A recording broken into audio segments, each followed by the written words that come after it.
Good evening and welcome to the Hawaii Theater Center and here for Tuning Up with Iggy and Dave. I am Dave. This week I'll be Dave. Handsome Iggy. Iggy. How are you, Dave? I'm wonderful. This has really started off well this evening. We're so grateful you're all joining us here for Tuning Up. I am beyond delighted to have a very special guest with us this evening, someone who's going to be performing with the orchestra in a little less than 2 weeks, a baritone. Leon, welcome. Thank you very much. It's a pleasure to be here. Us. Yeah, absolutely. Iggy, what's new? Well, we had a show last week, and we had actually a number of viewers. Thank you. I was thinking that last week was election day, of course, so we would be all kind of obsessed and anxious and riveted to our devices. But for me, actually, it felt pretty good to kind of step outside the world of politics and have a little chat with you and Greg Dunn of the Hawaii Theater and just talk for about an hour. And it was a little bit, it was very soothing. Not a little bit, it was very soothing to kind of share these moments. I don't know how you felt. It wasn't the whiskey? The whiskey made me feel very hot. Warm. Warm. Yes. Yes. Well, it's Tuesday again. It seems like it's been Tuesday for the last 7 days. But, you know, we are moving forward here, and I'm really excited about our performance coming up on November 21st. And a big part of that performance is your piece. You'll be performing something very familiar to our audience, but perhaps something that you've never heard in this format before. It's Dvorak's The Slogan from the Ninth Symphony, Going Home, as the title of it that's come into popular use now. So, first of all, tell us about you, Leon. Well, I'm Leon Williams. I'm a baritone. I moved to Hawaii about 16 years ago at the invitation of Hawaii Opera Theater. Many people may know me from various roles at Hawaii Opera Theater and also with the Symphony. I've been privileged to be a guest artist with them on several occasions. And I have led worship at First Presbyterian Church of Honolulu, and I'm just known about town as, you know, that guy. So, Leon, 16 years ago, because my very first experience with you was the Magic Flutes and Papageno. Was that when you came in? That was before I moved here. That was 2003. That was 1 year before. Papageno. A featured That's right. artist, guest That's of right. the Hawaii Opera Theater, and it was striking. Yeah, It was fun. Vividly all performances and rehearsals and your beautiful voice. Yeah, it was a speaking voice. Great production. It was a great singing production. voice, your acting, and that left a big experience. Thanks very much. And I'm actually happy that actually you and I shared the stage a few times with the late Bibi Freitas. That's right. Her daughter as well. And I don't remember exactly how many times we performed together, but well, you know, quite a bit, but you were always behind me. Because I had the fortunate, you know, position of being out front. I think Elijah was one of the first that I did with the symphony. Right. And then I did, I've done a lot. Beethoven 9? That's right. And I've done some other things with the Choral Society, with Esther. So done some, the Verdi Requiem and Carmina Burana and what else did we, Brahms Requiem most recently. Yes. So yeah, a lot of good stuff. But actually what I'd like to know now, Yes. since you're here with us and we have some time to share, is from the beginning, the genesis of Leon Williams. The genesis of Leon Williams. Okay, I'll give you the short version. No, please, the long version. My parents were both beautiful, beautiful singers. My dad was an amateur singer with the most beautiful baritone voice in the world, but he was a steel worker. Never pursued a professional career. Where was that? A steel worker in New York. In New York. Yes. And my mother was a music teacher, So she kind of led me along the way, music teacher, choir director. So I was always surrounded by music, whether by participation or just by spectating, going to shows and concerts and singing in church choir. And I always loved it, but I wasn't really that driven. They didn't really push me, but I always knew that I loved anything that was vocal. I loved even spoken word. I loved hearing great orators. If they had a very dynamic voice, I was always excited just watching it. And I used to say that you could actually learn grammar from watching the news, but that's not the case anymore because now their grammar is just as terrible as anybody else walking the streets. But yeah, so then I started to pursue choirs. So I was in the Boys Choir of Harlem. I went to Performing Art High School, Music and Art High School in New York City, traveled all over the world with the Boys Choir. That was an amazing experience. Then went on from there to Westminster Choir College, pursued a music ed and performance degree, and then went to the Juilliard School for a master's degree. And then after I graduated from Juilliard, I actually learned how to sing.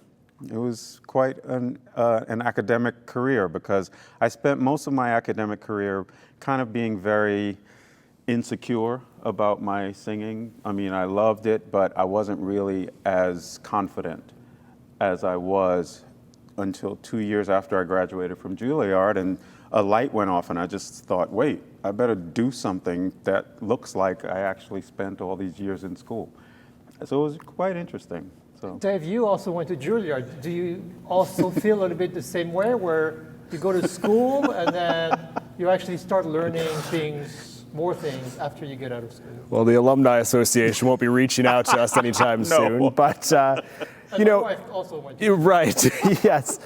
There's this factory mentality while you're there, and you're turning out repertoire, you're getting proficient with your skills, and while you're in New York, you're just immersed in so much wonderful music making that you just absorb it all. And I agree, it really, for me, it was longer than 2 years. I was a very technical player coming out of school, and it really wasn't until I was at least in my 30s when I really, felt that the music making was a part of it. And I think it's that you just have to live a little bit, which I certainly did during my 2 years at Juilliard. But yeah, I have a very similar experience there. Yeah, and there's some of the constraint that you have to shake off. It takes time to kind of find your platform, because so much is dictated to you and so much is expected of you. And I really encourage people to go to conservatory or to go to university, but I don't really think it's a good idea to expect that the university is going to be the all and end all of your instruction or your development or your growth, because it really does happen way after you've left those doors. And then I actually had a surprise turn where I sang in a Broadway show. So I sang in the musical Ragtime for 5 years, in the world premiere and the Broadway premiere, and then I toured for 18 months with that show. And that was also informed so much of what I do vocally and dramatically, because, I was kind of stuck in this very, I can say the word, I'm a self-proclaimed snob, and I really didn't pursue Broadway or musical theater. But when I got to theater and I saw the work ethic and the dramatic intensity and the power of some of the greatest singers that I've ever encountered in my life, like LaChance and Brian Stokes Mitchell and Maren Maisie and Audra McDonald, who was actually a fellow classmate of mine. But you see it's a different approach to the voice, a different approach to the work, and a whole different approach to building something beautiful and amazing, as opposed to just opening a score, say like Elijah or The Messiah, and recreating these pages in a very excellent and meticulous way. There was something that was so profound about being able to experience that standing on stage with some of the greatest performers I've ever met in my life. And not only the leads either, there were others that were in that ensemble, like Roderick Dixon, who you may know from Three Mo Tenors, and there were just some people that I got to stand next to and watch them,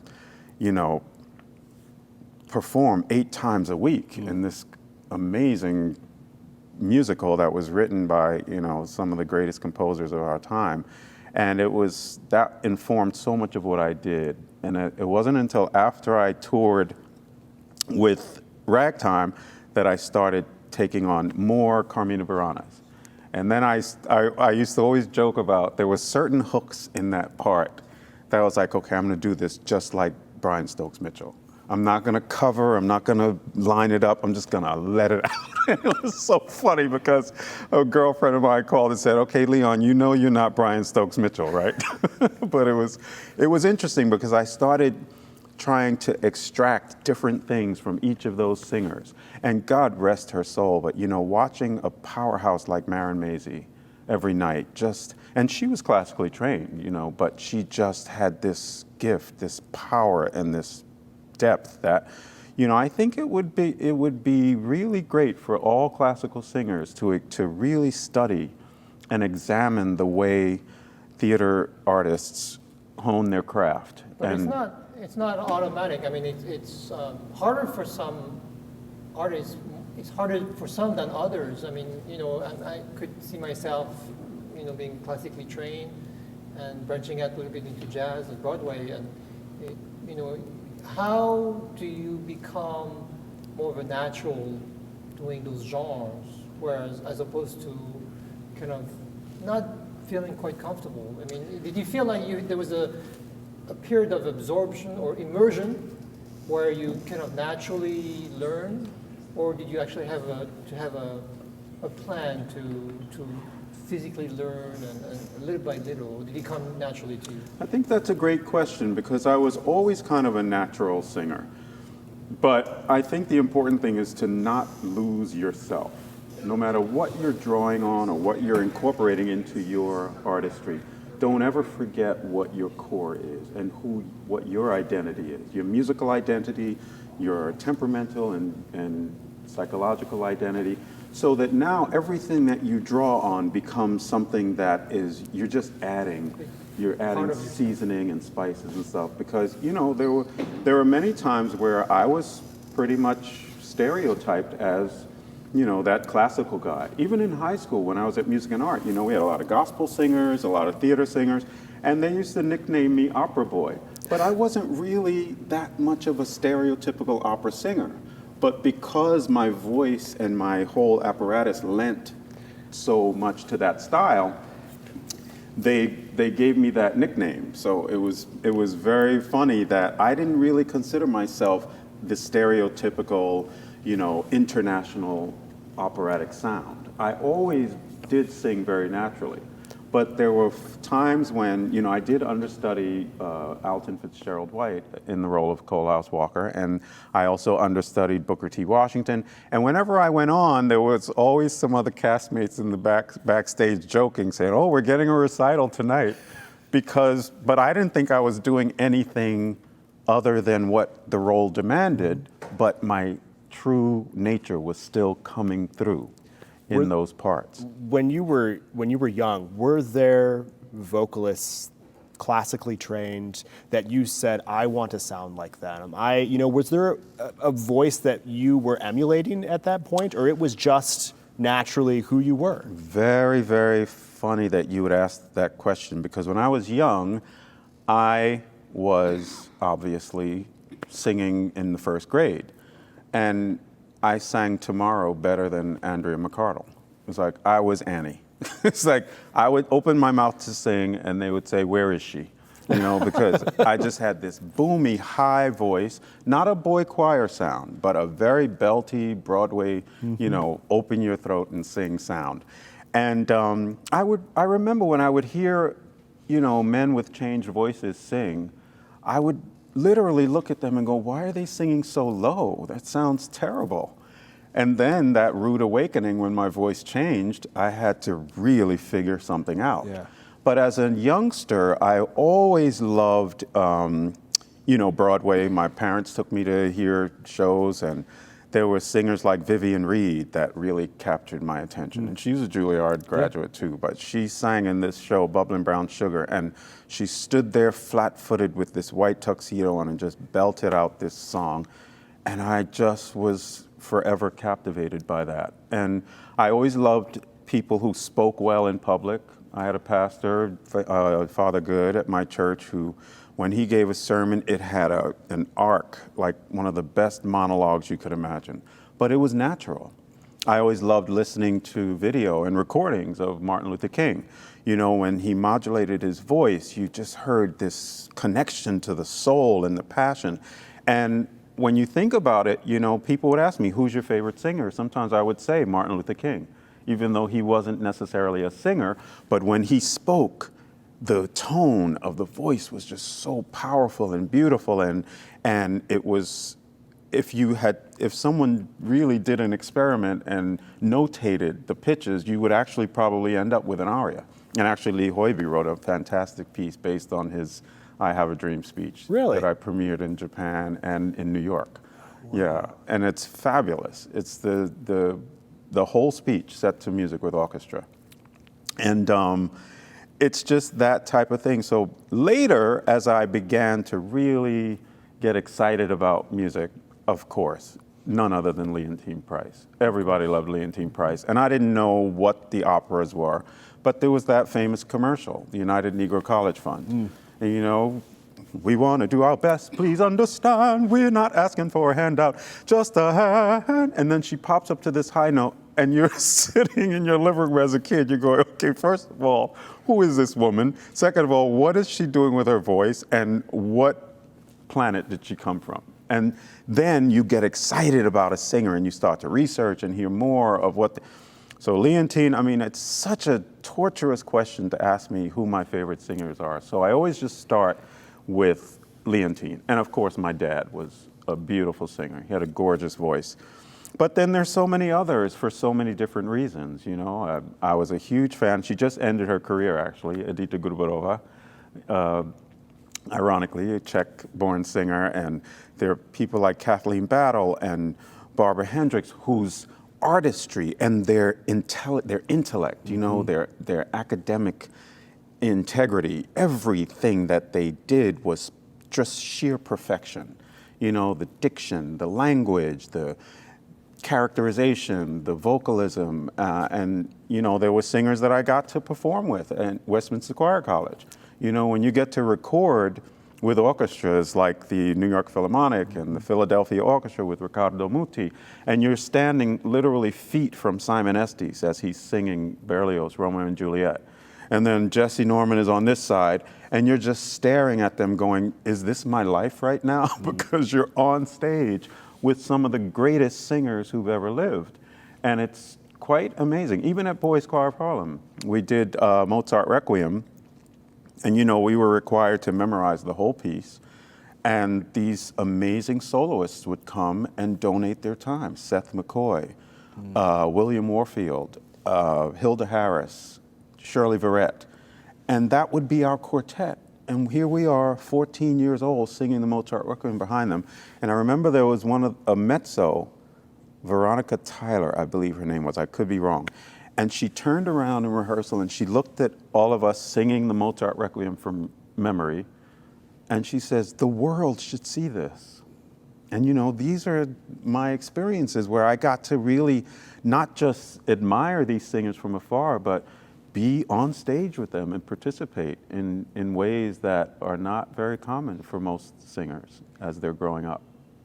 Tell us about Boys of Harlem choir, because sometimes as an instrumental musician, I think that sometimes it's a perception that I would like you to rectify, is that your individual voice sometimes is not taught to its maximum potential when you're part of a choir.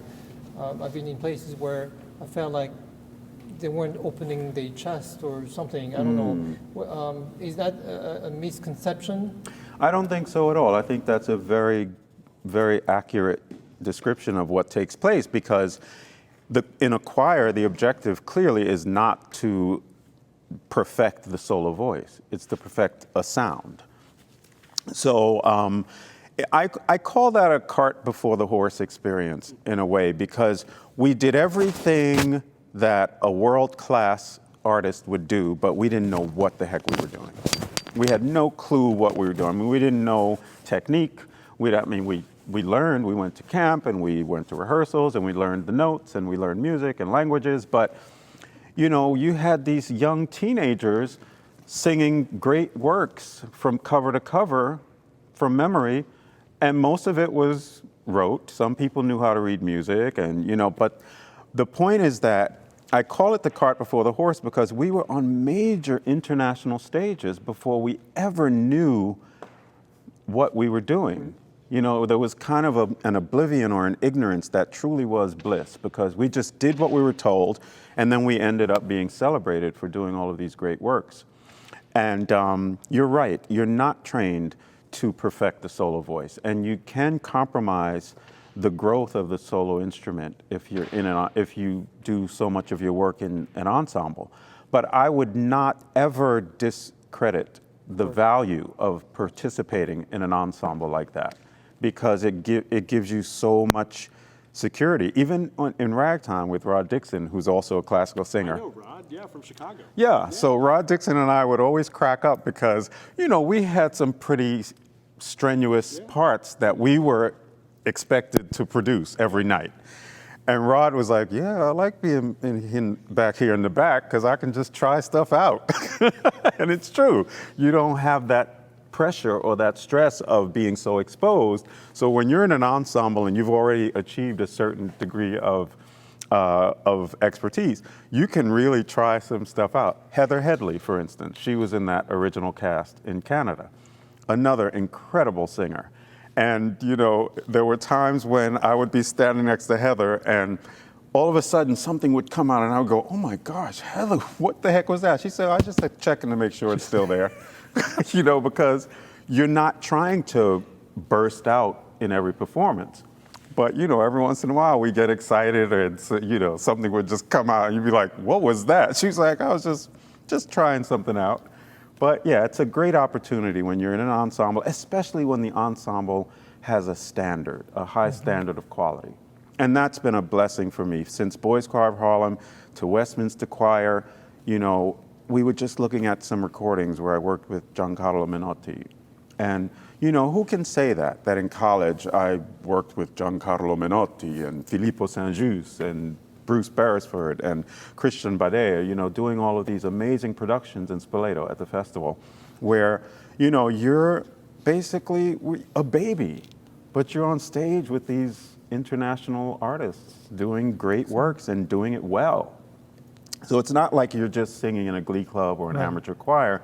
You are expected to perform at a certain standard, but like you say, it's not a solo standard. It's a standard of collective excellence. You mentioned Broadway, and I had a question for Dave, actually.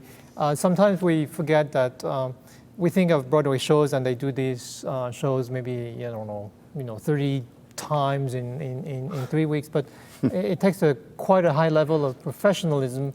You have some experience doing Broadway shows. Can you tell us, because you've never shared your experience with anyone here. So. I do, wow. I do have a little Broadway experience. I was very privileged to play in the pit of a little show called Hamilton for a time in Chicago. It was really an interesting experience. I won't say that it drove me into arts administration, but it's a grind. I mean, 8 shows a week. It's a lifestyle. You're away from your family every evening except for Sunday after 5 p.m. and Monday nights. But the unique thing about Hamilton is that for those who have listened to the recording or seen it on Disney Plus or have seen it, had one of those lucky tickets to see it in person, there's so much spoken word 3 times. Okay, in New York? Yes. Okay. There's so much spoken word in it, and there is so much musicality built into that spoken word. And there is this expectation of the dances all landing in the same place every single night. It's that, Lynn brought it every single show he did. Right. Every single person on that stage did. But the unique thing for the orchestra is that the stage is built out completely over the pit. And so it's literally a pit. You are covered up. And you have barely, any little windows to see out. But that show in particular is almost exclusively on a click track. So everybody in the pit, along with the conductor, would have an in-ear in, and we would, night after night, line it up exactly with that click track. And, for my book, it was a violin viola book, and there were exactly 2 moments throughout that entire piece where I could express myself. Wow. And I looked forward to those 2 nights every single show I got to play. But I have, just the energy and the amount of people, and not just the singers on stage, but the crew that it takes to run those shows. I think about everybody that I worked with on that show in Chicago and about what the last 7 months have been like for them. Now that show closed before the pandemic set, but I cannot wait until the Broadway opens again, until, the operas open again, and we can return to all of those things that it's a way of life for us. A little bit of Broadway experience. But that's interesting to hear you talk about the click track, because I didn't know that they used the click track. Obviously, it's very, very metronomic and very, very hip hop. But what I was fascinated about with doing the 8 shows a week, and I wouldn't call it a grind, I called it second nature. Yeah. And Judy Kay was in that cast as well, and she would say, "Oh, it's Dr. Theater. I wasn't feeling so great today, but I walked in the building," and that was another incredibly beautifully trained classical singer. Yeah.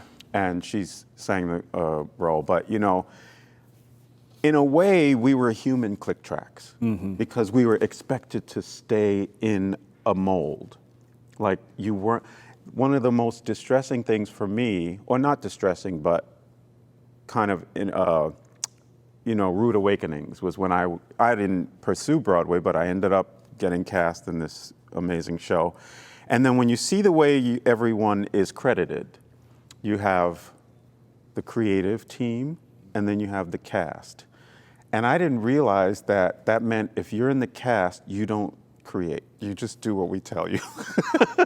And that sounds kind of harsh, but that's the reality. If everybody in that cast starts creating from their idea or their concept it becomes a mess. So you have to really trust that the creative team knows what they're doing and just do what you're told. And then you bring to it, obviously, your gifts, your talent, your physicalization of the role. And there are certain parameters that you have to work within, but you're still within that click track, that metaphorical click track. Right, yeah. So I like that you bring that up, because, I think of click tracks as being very, very conforming, but in a way they're very freeing. Right. Because then okay, I'm going to get to the theater and it's going to be pretty automatic.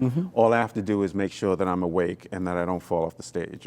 It's going to be pretty. Yeah. You can trust. You can trust that what you're bringing to that stage is going to be not only just enough, but it's going to be excellent, because that's the way it's been orchestrated. I appreciate you using the word physical. Yeah. Because it is really, it's a physical act that you're doing on stage, and those are doing in the pit. And I forgot to mention at the beginning of the show, we invite you to ask questions. You can text the number that's on your screen right down here this evening. And we welcome questions, comments. We actually are getting a few, which is what reminded me of this. And what's a click track? Okay. Insider baseball, sorry. It's one of my pet peeves about classical music, is that we talk about all these things in a way that we assume that people know them. So I guess the easiest way to define a click track is if, the old metronome that you have on your grand piano at home, and you'd start it and it would... Or a stopwatch. Or a stopwatch, yeah, absolutely. It's that built out into the music is removed from it, and you just have that in your ear. And sometimes you'll get a count in. As the tempo changes, so do the beats per minute. And so everyone moves together. And there's actually, in the Hamilton band, there was someone in the pit whose role it was to initiate those things. It was one of the percussion roles. And so it's kind of the future of the industry a little bit. I hope not. Well, I think a good way to answer that question as what is a click track is to answer by telling you what is not a click track. Yes. You know, so the opposite of a click track is someone who is really just using their emotion and spontaneity and their sense of Pace? instinct. Instinct. Right. There really is no boundary. So if I feel like slowing down for an effect, I can slow down. If I feel like speeding up for an effect, I can speed up. When there is a click track in place, if you slow down or speed up, you will probably be fired because it makes a mess. So I hope that explains what a click track is. A click track helps to combine a lot of different forces without there being a mess. So it's a guideline for everyone involved. And when it's done well, you seldom can tell that it's on a mechanical device.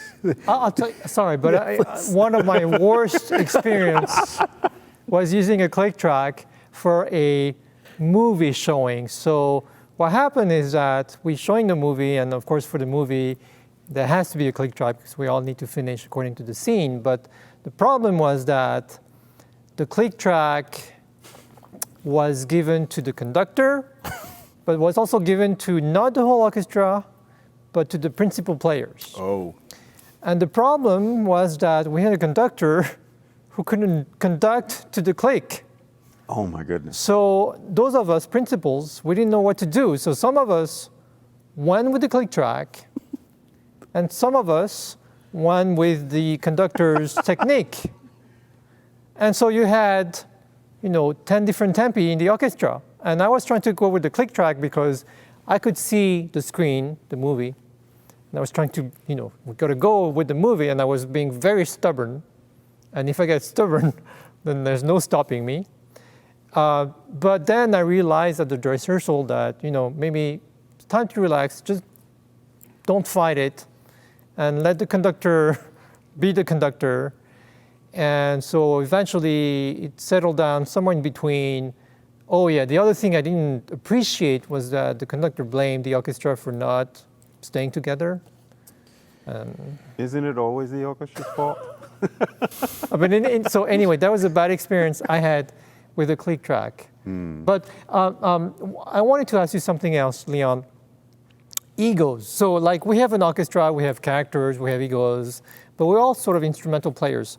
You're in the world where you have on stage so many different people. You have cast, you have conductors, you have musicians, you have, makeup artists, you have creators.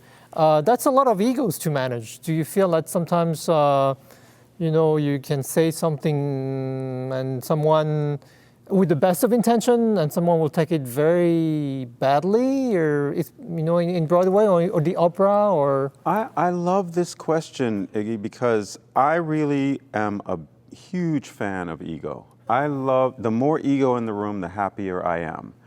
But I think the problem is that when you have ego combined with someone who's insecure or someone who is extremely out of place or untalented or just angry, Well, you really can't mean. No, that's where the problem comes in. Ego can be so beneficial to anything that you're trying to do. You want ego. You don't want a bunch of mush in the room.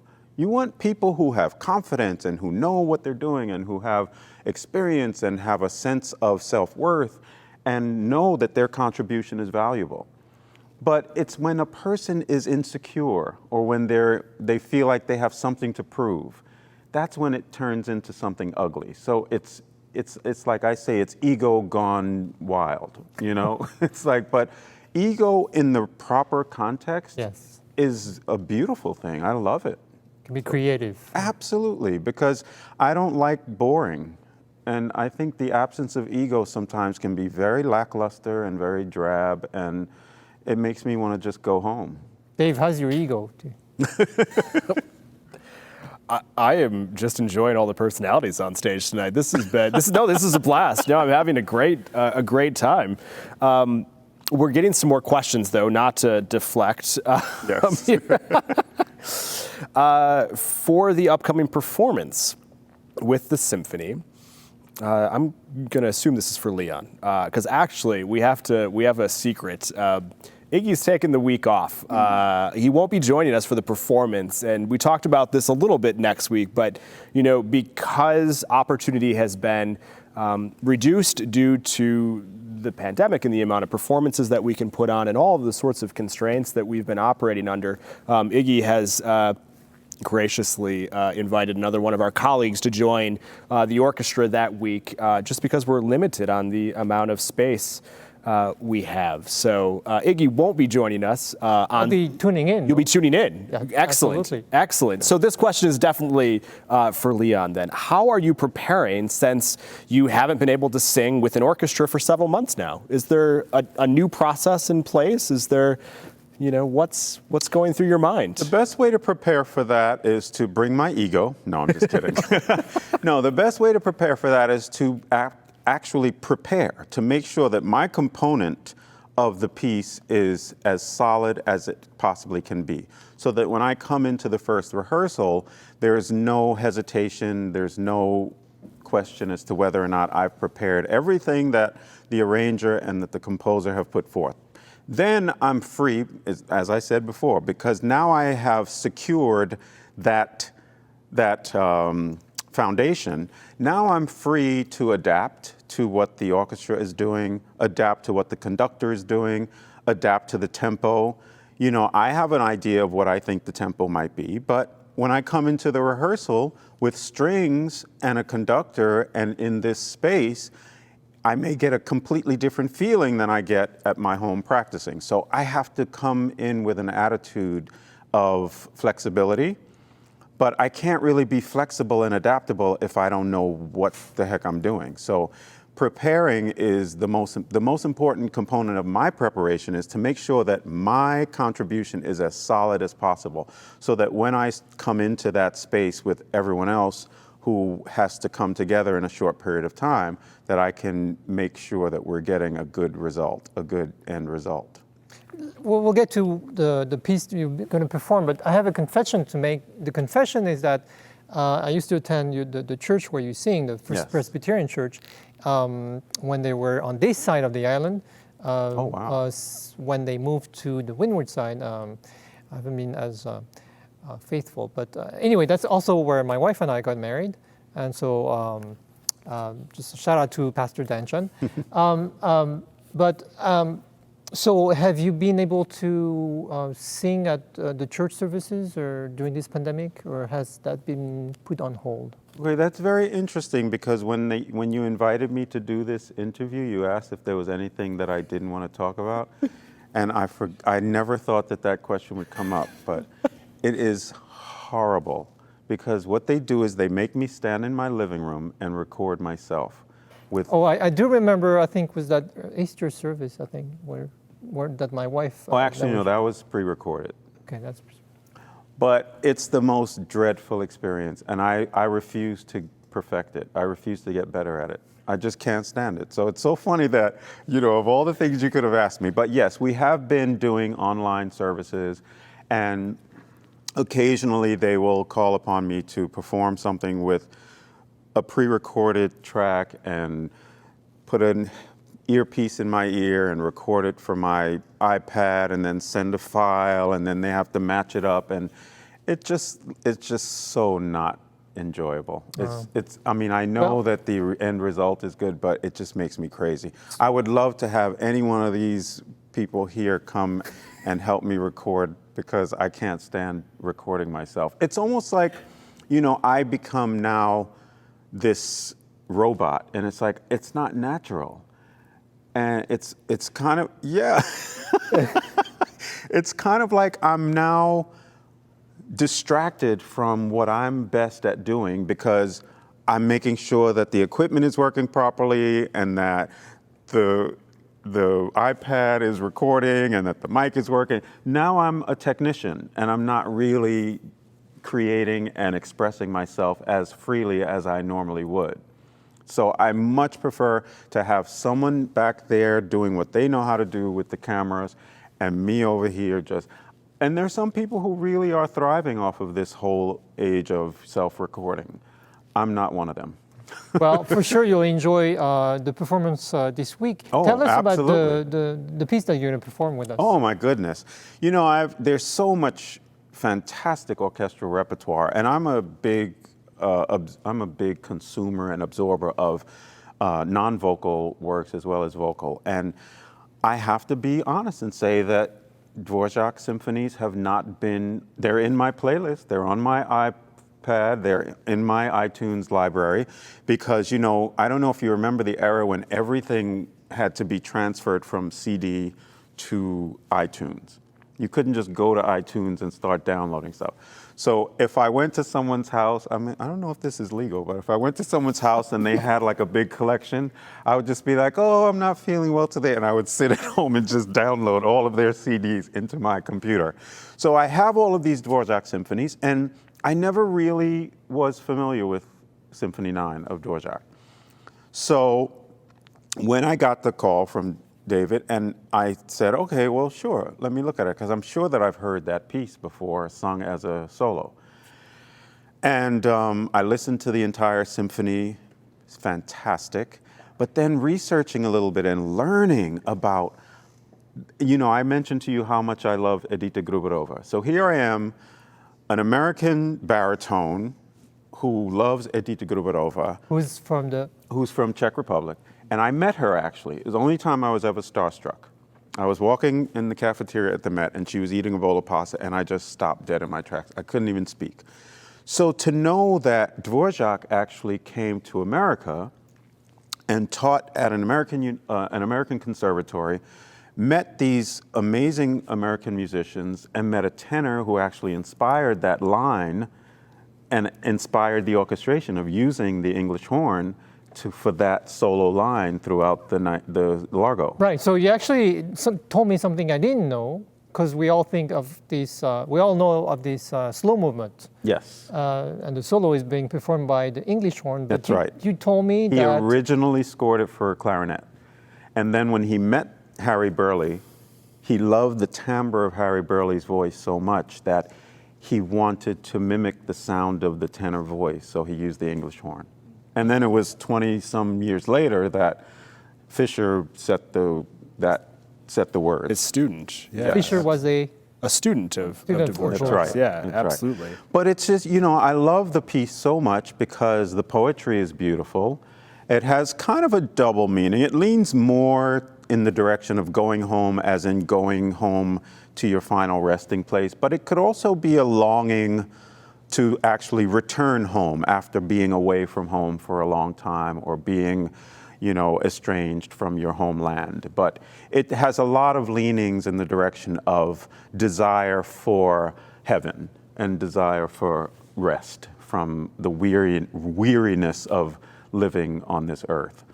Now, Dave, this song was arranged for our ensemble by local composer here, Michael Thomas Fumai, who's on the faculty of UH Manoa and has done just a tremendous amount of works for the Hawaii Symphony. And we worked with him to arrange this piece for the instrumentation that we're able to use for the current circumstances we're under. And, you know, I think it was very important to us to include voice in this, and to, you know, for this program, going home, it's been suggested that maybe it should be staying home, but going home, songs of comfort. Don't change any of the, I won't. of the lyrics. That'll be on the B side. We can do that.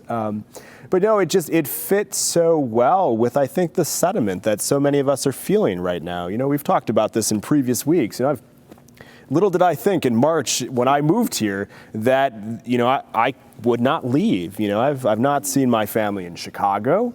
You know, no one's been able to come here. And there's this longing that, you know, around the holidays, around Thanksgiving, where we're kind of going, well, this is what life is like currently, and we've adapted quite well to it, but it doesn't change the impact of music. It doesn't change that emotion that we have, that I think the entire program comes across. But to use words and to use voice is something that all of us have, and I think it's very personal to anybody who's listening. We can all recite this poem that is so artfully set to music, or vice versa. You know, it's just, I think we're all more resilient, I think, because we get to experience this music together. No, it's beautiful, and it has some challenges for me, which I think when you talk about ego, I really have to invoke my ego, because I can very easily be intimidated by precedent. And the precedent of this English horn solo itself is just so sublimely beautiful. I'm just like, you don't want to mess with it. It's just like, it's already good. Stop. Don't do anything. Why would you want my voice singing that? And then to hear a recording at Carnegie Hall, I think his final concert at Carnegie Hall, Paul Robeson sang this piece. And that voice singing these words and that tune in the most straightforward, solid, grounded, uncomplicated way, to me is very, very, again, intimidating. And it makes me feel like, wow, I have to really concentrate on not making it messy, you know, just really respect the tune, but also, as the questioner asked, you know, how I prepare, I'm also anticipating what the arrangement is going to be like and how the arrangement is going to support the beauty of the tune and the words. So I'm trying not to get too fixed until that first rehearsal, when I hear how this orchestra, how the strings are playing, how the room sounds, and then I'll start to quickly establish my result, my impression, or my decision as to how I think I'm going to interpret it. And that, I guess, is the sign of a true professional, is to be able to adapt quickly and not be in front of the mirror, but listening and in the environment you are. You mentioned about, we don't exactly know or are not quite sure as to the roots and inspirations of all those melodies. I mean, you know, they wrote many books about it, but could it be Dvorak longing for his home in the Czech Republic, or could it have been inspired by Negro spirituals or those melodies? I think that had a lot to do with it. I definitely think that the melody was inspired by Dvorak himself. I don't think that I think he was inspired by American folk song and by African American spirituals, but I don't think this particular melody was quoted or taken from an existing spiritual. He actually created this melody. But then not unfortunately, but mistakenly, people attributed it to American folk music because it became so much more popularized when the words were added. People thought that it happened in reverse. But it was originally Dvorak's melody. Dvorak's true. Yeah, so. Very interesting. Another question that in your preparation, you know, you've mentioned your perhaps disdain for the iPad and the recording at home. You know, this performance, we won't have a live audience. That's right. Has that played into your preparation at all? Have you thought what it will be like to sit in a theater much like we are tonight, empty, and not be able to play off that emotion that you see on the audience? That's interesting because I'm nearsighted and I hardly ever see the audience. Okay. But to answer your question, I do think I'm a big fan of adrenaline. Yeah. And to not have the adrenaline of knowing that there's a beginning and an end, I'm going to be very conflicted, and this is really just being transparent. It's going to be very hard for me to sit here with cameras and not feel the temptation to go, oh, can we try that again? Because it truly is a live stream. Because I started thinking to myself, you know, what if I miss a word, or what if I do something that I didn't like? Can we just try it again? But it's not a recording. It's live. It's live. So I have to really not trick myself, but I have to remind myself throughout the whole process that this is a performance. Right, and Even though I don't know that there's an audience, even though I know there's no audience. And we all artists kind of feed off the energy from the audience, right? So Right. sometimes it's a little bit challenging. I have no doubt that I'll be feeding off of the energy of the orchestra, because it's And always, vice versa. Yeah, it's such a pleasure to perform with the Hawaii Symphony. But my fear is that I will see the cameras and I'll start getting into recording mode. And that's one of the other things that I've always hated. You know, I get to a symphony orchestra and it's, they're going to do a live recording of a piece by Delius or something, which is, and now you're conflicted because there's an audience there, 2,500 people in a concert hall, and then there's a microphone in front of your face. Somebody's going to have to suffer. You're either going to get a terrible recording or a terrible performance, because you can't satisfy both. And you see it a lot. I don't know how many years you've been watching, telecasts from the Metropolitan Opera, Yeah. but they've changed. Oh, yes. And they've impacted the industry, too, how you Absolutely. perform on stage. It's no longer, singing to... And it's impacted casting. Yeah, absolutely. So, I'm so glad you brought don't that up. have Gwyneth Jones with that truck-wide vibrato anymore, because nobody. That was thrilling. When you heard that in the opera house, Yeah. you were just transfixed. And it didn't matter if it showed up on TV looking kind of overwhelming. But now everything is HD and theaters, transmission, and you cannot tell me that every one of those artists is conscious of the fact that there's a camera shoved right in their face. Oh, yes. So it's a different dynamic altogether. And it makes it very, very tricky, this whole era that we're moving into, where, we're getting live stream performances and more performances that are designed for transmission. Whereas it's not a live performance that's captured on film. That's a whole different thing. And if you look at some of the older telecasts from the Met, I just watched the Hansel and Gretel with Judith Blagan and Frederic von Stade. And I was like, these women are singing full throttle, but there's a TV camera. Right. But now if that was a performance, there would be, they'd be singing for the cameras.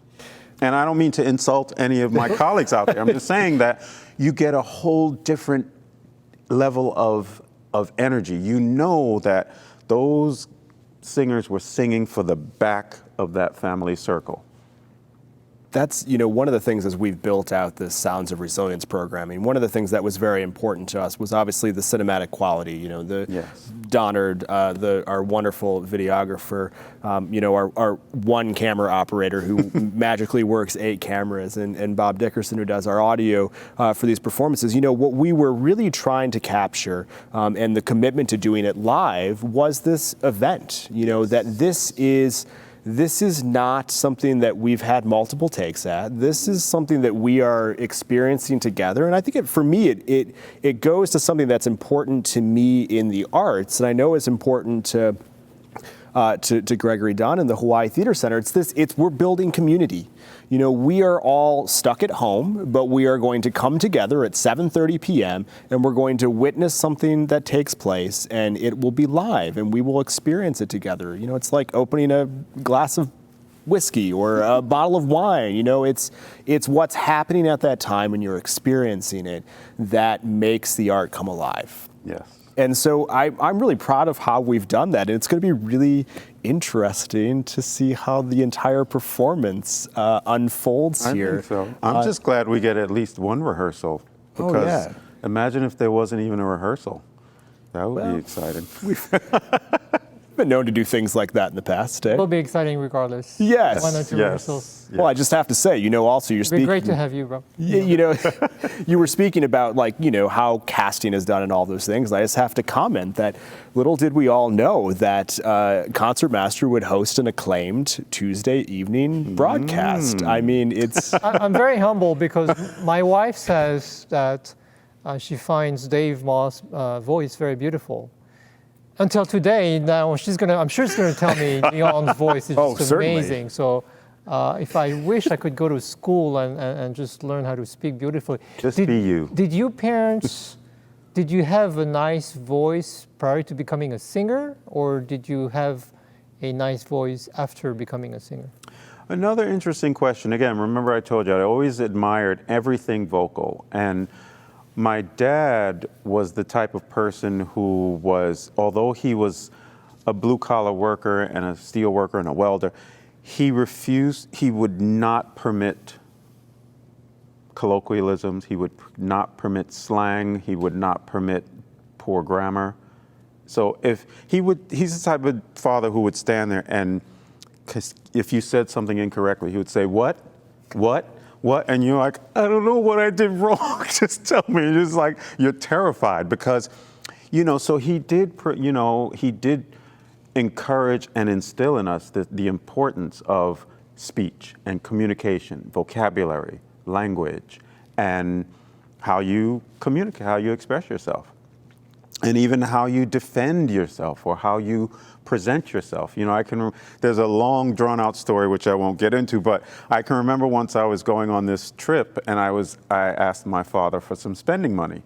And he made me present a whole, proposal for why I needed this money.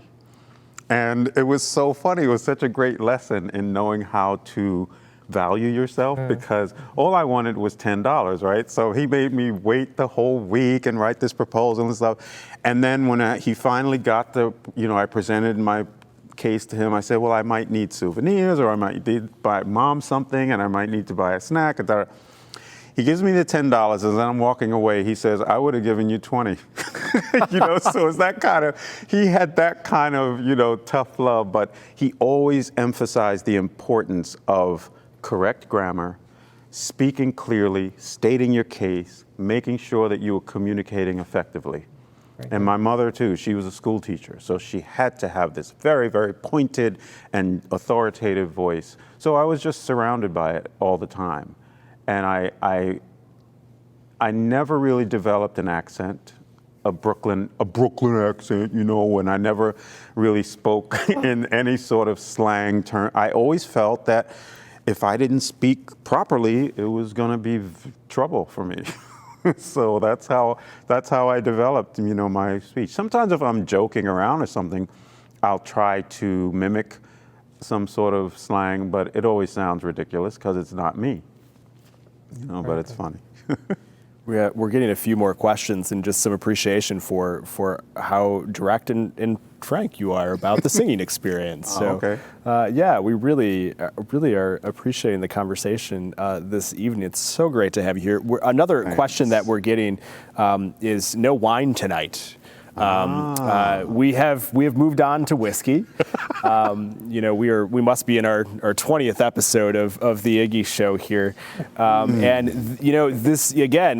Last week I brought a bottle out of my collection. Another one this week. I'm a big whiskey fan, and this is a local distillery that I had the chance to visit on Saturday. I got to have a tour with Ian, one of the owners over at Ko'olau Distillery. This is their Poly Road whiskey that I've been enjoying this week. And it's go support local. It's so important that these businesses make it through this, and especially a business like this that, they've adapted to do hand sanitizer and to really, these are people who have supported the community before and during this entire pandemic. So a big shout out to Ian and everyone over at Ko'olau over there on the windward side. So nice. Absolutely. But we'll bring the wine back perhaps next week. Next week we will have the conductor for the performance on November 21st, Stuart Chaffetz, who is no stranger to Hawaii here, a former principal timpanist, I believe, of an orchestra here at one time. Who dropped one of his sticks and became a conductor. Wow. That's good. Didn't save that for next week. No. Good. Wow. Okay. Well, next week, Stu will be joining us on the show to talk about the performance. And he's our first guest conductor in boy, 7 months since March. Wonderful, Well, wonderful. from the mainland. From the mainland, yes. Thank you for clarifying. Yes. So he'll be joining us next week. But Leon will be joining us a week from Saturday for Going Home, Songs of Comfort, Dvorak's Going Home. It has just been a delight. Honestly, we could same do here. this for another hour. We've got that bottle of whiskey there, so That's we right. might And it smells continue wonderful. that. So, but thank you again. We really appreciate it. Thank you for Thank all the you support. both. And thank you all out there so It is. much. It's all about you out there. We appreciate the continued support through all of this. Please tell everyone about this performance on November 21st here live from the Hawaii Theater Center. Join us next week for Tuning Up. Iggy, thank you. I mean, it's a you, Dave. pleasure every Thank you, single Leon. week. So Thank you. Looking forward. thank you again. Tune in next week. Thanks for your support.